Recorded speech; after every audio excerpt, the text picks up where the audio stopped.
Assalamualaikum. Hi friends, எல்லாரும் எப்படி இருக்கீங்க? நல்லா இருக்கீங்களா? இன்னைக்கு நம்ம வட்டலப்பம் வீடியோ பார்க்க போறோம். அதாவது வட்டலப்பம் எப்படி வைக்கிறதுன்னு சொல்லி பார்க்க போறோம். போன வீடியோல ஒரு vlog வீடியோல நான் வட்டலப்பம் செஞ்சிருந்தேன். அதுல நம்மளோட ஃப்ரெண்ட்ஸ் ஒரு 2-3 பேர் கேட்டிருந்தீங்க வட்டலப்பம் வீடியோ போடுன்னு சொல்லிட்டு நான் பெருநாள் கிட்ட போடலாம் அப்படின்னு சொல்லிட்டு இருந்தேன். பட் பெருநாள் கிட்ட போட்டீங்கன்னா பெருநாளைக்கு எங்களுக்கு சேர்த்து கஷ்டமா இருக்கும், முன்னாடியே செஞ்சு காட்டுங்க அப்படின்னு சொல்லியிருந்தீங்க. ஸோ அதனால நம்ம இன்னைக்கு வட்டலப்பம் எப்படி செய்யறதுன்னு பார்க்கலாம். இது ரொம்ப ரொம்ப சிம்பிளா ஈஸியா செஞ்சிடலாம். அதாவது புதுசா சமையல் பழகுறவங்க கூட கத்துக்கிறவங்க கூட ஈஸியா செஞ்சிடலாம். அந்த அளவுக்கு ரொம்ப சுலபமா இருக்கும். இப்ப நான் வட்டலப்பம் செஞ்சு ரெடியா வச்சிருக்கிறேன். ஓகே, இப்ப நம்ம வட்டலப்பத்தை கட் பண்ணி பார்க்கலாம். கட் பண்ணதுக்கு அப்புறமா நம்ம ரெஹானா டேஸ்ட் பண்ணி சொல்லுவாங்க. சொல்றீங்களா எப்படி இருக்குன்னு சொல்லி? சரி, இப்ப நான் பாத்தீங்கன்னா கொஞ்சம் முந்திரியும் திராட்சையும் எடுத்து வச்சிருக்கேன். கொஞ்சம் திராட்சை, அடுத்துதான் முந்திரி எடுத்து வச்சிருக்கேன். இதை நீங்க வட்டலப்பம் வேகும் போது, அதாவது பாதி அளவுக்கு வெந்ததுக்கு அப்புறம் நெய்யில தாளிச்சு கூட இது கூட சேர்த்துக்கலாம். நான் இன்னைக்கு சேர்க்கல, ஏன்னா பசங்களுக்கு அந்த அளவுக்கு பிடிக்காது, அதனால நான் சேர்க்கல. உங்களுக்கு பிடிச்சிருச்சுன்னா நீங்க சேர்த்துக்கோங்க. இப்ப நான் சும்மா இதுக்கு மேல டெக்கோர் பண்ணி காட்ட போறேன், அதுக்காக தான் எடுத்து வச்சிருக்கிறேன். இப்ப இதை கட் பண்ணி பார்க்கலாம். இப்போ நம்ம எல்லாருமே இந்த வட்டலப்பம் எப்படி செஞ்சேங்கிறத ஃபஸ்ட்டு போய் பார்த்துடலாம். அதுக்கப்புறமா இதை பீஸ் போட்டு இன்னொரு பிளேட்டுக்கு மாற்றிட்டு நம்ம எடுத்து வச்சுருக்கிற முந்திரி திராட்சைலாம் வச்சு டெக்கோர் பண்ணிக்கலாம். இன்றைக்கி நான் வட்டலப்பம் செய்கிறதுக்கு 4 முட்டை எடுத்துருக்கிறேன்.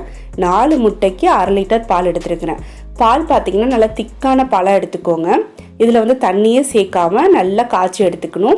நம்ம 1/2 லிட்டர் பால் எடுத்துருக்கோம் இல்லையா, அது 1/4 லிட்டர் ஆகுற மாதிரி நல்லா திக்காக காய்ச்சி எடுத்துக்கணும்.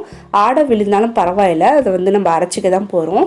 ஸோ அதனால் நல்லா காய்ச்சி எடுத்துக்கோங்க. பாத்திரத்தில் பால் அடி பிடிச்சிடக்கூடாது, அந்த ஸ்மெல் வட்டலப்பத்தில் தெரியும்.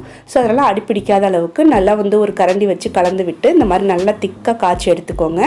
காய்ச்சின பாலை அப்படியே எடுத்து வச்சிடலாம். ஸ்டவ் ஆஃப் பண்ணிவிட்டு நல்லா ஆறட்டும். அடுத்து இங்கே பார்த்தீங்கன்னா 15 முந்திரி பருப்பு எடுத்திருக்கிறேன், 20 பாதாம் எடுத்திருக்கேன். இது கூட பார்த்தீங்கன்னா 1-1 1/2 டேபிள் ஸ்பூன் அளவுக்கு பொட்டுக்கடலை சேர்த்துக்கணும். பட் நான் அன்றைக்கி பொட்டுக்கடலை சேர்க்கறதுக்கு மறந்துட்டேன். வேலை அதிகமாக இருந்ததுனால அந்த டென்ஷன்லேயே பொட்டுக்கடலை சேர்க்கறதுக்கு மறந்துட்டேன். நீங்கள் செய்யும் போது கண்டிப்பாக 1-1 1/2 டேபிள் ஸ்பூன் அளவுக்கு பொட்டுக்கடலை சேர்த்துக்கோங்க. பாதாம் பார்த்தீங்கன்னா ஒரு 10 நிமிஷத்துக்கு முன்னாடி வெதுவெதுப்பான தண்ணியில் ஊற வச்சு தோலெல்லாம் எடுத்துகிட்டு வச்சுருக்கேன். இப்போ இது 3 நம்ம எடுத்து வச்சுக்கணும். அடுத்ததாக 1 கப்பு சுகர் எடுத்து வச்சுருக்கிறேன். சுகர் உங்களோட டேஸ்ட்டுக்கு ஏற்ற மாதிரி நீங்கள் பார்த்து கூட குறைய சேர்த்துக்கலாம். ஒவ்வொருத்தருக்கும் ஒவ்வொரு டேஸ்ட் இருக்கும். ஸ்வீட் அதிகமாக சில பேர் சாப்பிடுவோம், சில பேர் கம்மியாக சாப்பிடுவோம், சில பேர் நார்மலாக சாப்பிடுவோம். ஸோ அதுக்கு தகுந்த மாதிரி நீங்கள் பார்த்து சேர்த்துக்கோங்க. அடுத்ததான் 3 ஏலக்காய் எடுத்து வச்சுருக்கிறேன்.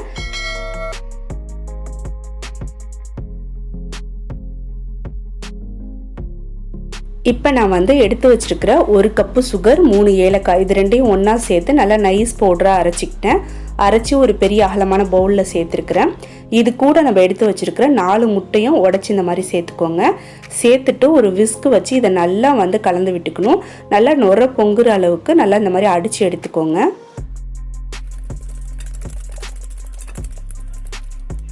முட்டையும் சீனியும் இந்த மாதிரி நல்லா அடித்து எடுத்து வச்சுட்டு அதுக்கப்புறமா நம்ம எடுத்து வச்சிருக்கிற முந்திரி பாதாம் கூட பொட்டுக்கடலை சேர்த்து நம்ம காய்ச்சி வச்சிருக்கிற பால்லேருந்து கொஞ்சமாக சேர்த்து நல்லா நைஸ் பேஸ்ட்டாக அரைச்சிக்கணும். கொஞ்சம் கூட குறைப்பு இருக்கக்கூடாது. நல்லா நைஸ் பேஸ்ட்டாக அரைச்சி எடுத்துகிட்டு வந்துடுங்க. இப்போ நம்ம முட்டையும் சீனியும் அடித்து வச்சுருக்கோம் பாருங்கள், அது கூட சேர்த்துடணும். இந்த முந்திரி பாதாம் எல்லாத்தையும் சேர்த்து நல்லா மறுபடியும் விஸ்கு வச்சு கலந்து விட்டுக்கோங்க. இப்போ எல்லாத்தையும் நல்லா கலந்துட்டேன். லாஸ்ட்டாக இதில் நம்ம காய்ச்சி ஆற வச்சுருக்கிற பால் 1 கப்பு சேர்த்துட்டு அதையும் நல்லா மிக்ஸ் பண்ணிக்கலாம். நம்ம டோட்டலாக 1/4 கப்பு பால் சேர்த்துருக்குறோம். ஒரு 1/4 கப்பு பால் பார்த்தீங்கன்னா முந்திரி பாதாம்லாம் அரைச்சோம் இல்லையா, அது கூட சேர்த்து அரைச்சிருக்கிறேன். ஸோ இப்போ 1 கப்பு பால் சேர்த்து டோட்டலாக 1/4 கப்பு பால் சேர்த்துருக்கோம். சேர்த்து நல்லா மிக்ஸ் பண்ணிவிட்டு இந்த மாதிரி ரெடியாக எடுத்து வச்சுக்கலாம். அடுத்ததான் நம்ம எந்த பாத்திரத்தில் வட்டலப்பம் வைக்க போகிறோமோ அந்த பாத்திரத்தில் ஒரே 1 ஸ்பூன் நெய் சேர்த்துக்கோங்க. சேர்த்து அந்த பாத்திரம் ஃபுல்லாக நல்லா அப்ளை பண்ணிக்கணும். நல்லா அப்ளை பண்ணிவிட்டு அதுக்கப்புறமா இப்போ இதில் ஒரு ஸ்ட்ரெயினர் வச்சு நம்ம கலந்து வச்சுருக்கிற வட்டலப்ப கலவையை ஃபில்டர் பண்ணி எடுத்துக்கணும். வட்டலப்பம் பார்த்தீங்கன்னா நல்லா சாஃப்டாக ஸ்மூத்தாக இருக்கணும். அதனால நம்ம கண்டிப்பாக ஃபில்டர் பண்ணி எடுத்துக்கணும்.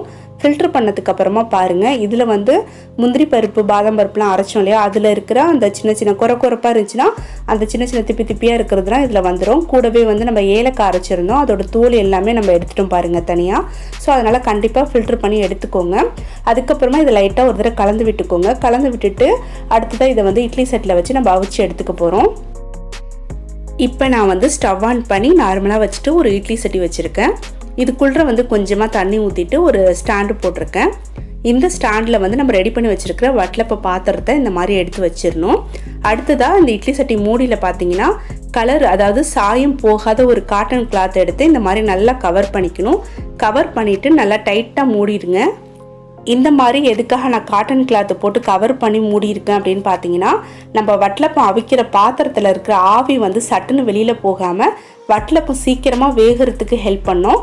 அது மட்டும் இல்லாமல் இட்லி சட்டி மூடியில் வந்து வேர்க்கும் பாருங்கள், அந்த வேர்வை தண்ணி வந்து வட்டலப்பத்துக்குள்ளே விழாமல் அந்த காட்டன் கிளாத் வந்து அந்த தண்ணியை ஃபுல்லாகவே நல்லா அப்சர்வ் பண்ணிக்கும். அதுக்காக தான் நான் இந்த மாதிரி கவர் போட்டு மூடி இருக்கிறேன். ஸோ இந்த மாதிரி நம்ம டைட்டாக மூடி வச்சு வேக வைக்கிறதுனால வட்டலப்பம் பார்த்தீங்கன்னா கரெக்டாக ஒரு 20லேருந்து 25 நிமிஷத்தில் சூப்பராக வெந்து ரெடி ஆகிடும். நடுவில் ஒரு 10 நிமிஷத்துக்கு அப்புறமா நம்ம ஓப்பன் பண்ணி இந்த மாதிரி பார்க்கணும். பார்த்துட்டு திரும்பவும் மூடி வச்சு ஒரு 10லேருந்து 15 நிமிஷம் வேக வச்சு எடுத்துக்கலாம். நீங்கள் ஒரு 10 நிமிஷத்துக்கு அப்புறம் ஓப்பன் பண்ணி பார்க்கும்போது அது ஒரு பாதி அளவுக்கு வெந்திருக்கும். இந்த ஸ்டேஜில் நீங்கள் வந்து உங்களுக்கு பிடிச்சிருந்துச்சுனாக்கா முந்திரியும் திராட்சையும் நெய்யில் நல்லா ஃப்ரை பண்ணிவிட்டு நல்லா ஒரு கோல்டன் கலரில் ஃப்ரை பண்ணிவிட்டு இதோட சேர்த்துட்டு மீதி ஒரு 10-15 நிமிஷம் நீங்கள் வேக வைக்கலாம். உங்களுக்கு பிடிக்கல அப்படின்னாக்கா நீங்கள் ஸ்கிப் பண்ணிக்கலாம், அது வந்து உங்களோட விருப்பம். இப்போ நான் 10 நிமிஷத்துக்கு அப்புறமா ஓப்பன் பண்ணிவிட்டு திரும்பவும் மூடி வச்சுட்டேன். இன்னும் ஒரு 15 நிமிஷம் இருக்கட்டும். இப்போ ஒரு 15 நிமிஷத்துக்கு அப்புறமா நான் ஓப்பன் பண்ணி பார்க்குறேன். வட்டலப்பம் வந்து சூப்பராக வெந்திருக்கு. நம்ம வந்து ஒரு கத்தி வச்சு செக் பண்ணி பார்க்கலாம். அதில் ஒட்டவே இல்லை பாருங்கள். ஸோ வட்டலப்பம் வந்து ரெடி ஆகிடுச்சு. ஸ்டவ் ஆஃப் பண்ணிவிட்டு இதை ஆற வச்சுக்கலாம். லைட்டாக மூடியை திறந்து வச்சு ஆற வச்சுருங்க. இப்போ நல்லா ஆறிடுச்சு. அடுத்து நம்ம வந்து இதை கட் பண்ணிக்கலாம்.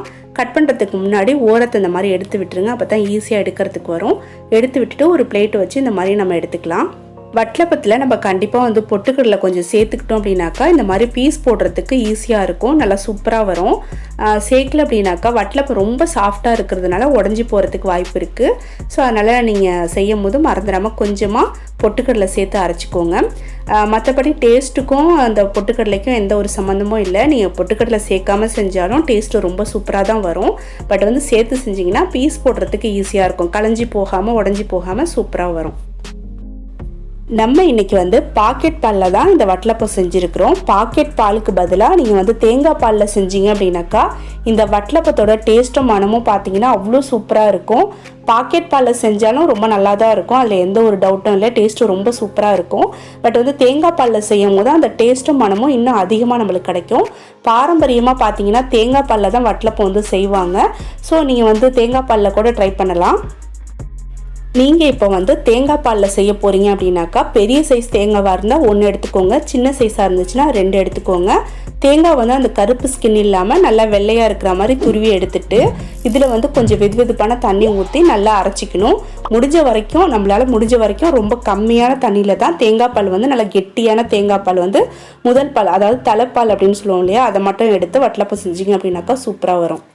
இப்போ வட்டலப்பத்தை அழகாக கட் பண்ணி எடுத்துட்டு இதுக்கு மேலே வந்து முந்திரியும் திராட்சையும் வச்சு டெக்கோர் பண்ணியிருக்கேன். அவ்வளோதான், வட்டலப்பம் ரெடி ஆகிடுச்சு. ஓகே, இப்போ நம்ம வந்து கட் பண்ணியாச்சு, நீங்கள் பார்த்துருப்பீங்க. இப்போ அடுத்ததான் நம்ம ரெஹானாட்ட கொடுத்து டேஸ்ட் பண்ண சொல்ல அப்படி இருக்குன்னு சொல்லி சாப்பிட்டுட்டு சொல்லுங்கள் எப்படி இருக்குன்னு. இந்த பக்கம்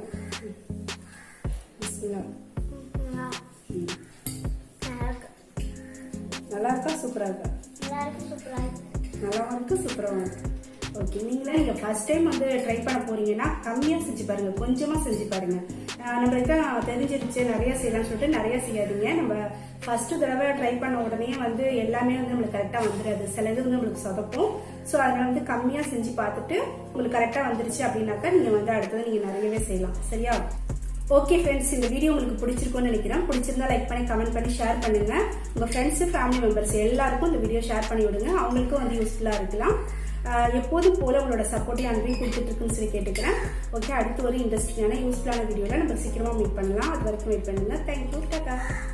இப்போ நம்மளோட ரெஹானா கிச்சன் சேனல் பார்த்தீங்கன்னா 46,000 மெம்பர்ஸ் வந்து ரீச் பண்ணிட்டோம். மாஷா அல்லாஹ், ரொம்ப ஹாப்பியாக இருக்குது. எல்லாருக்கும் ரொம்ப தேங்க்ஸ்.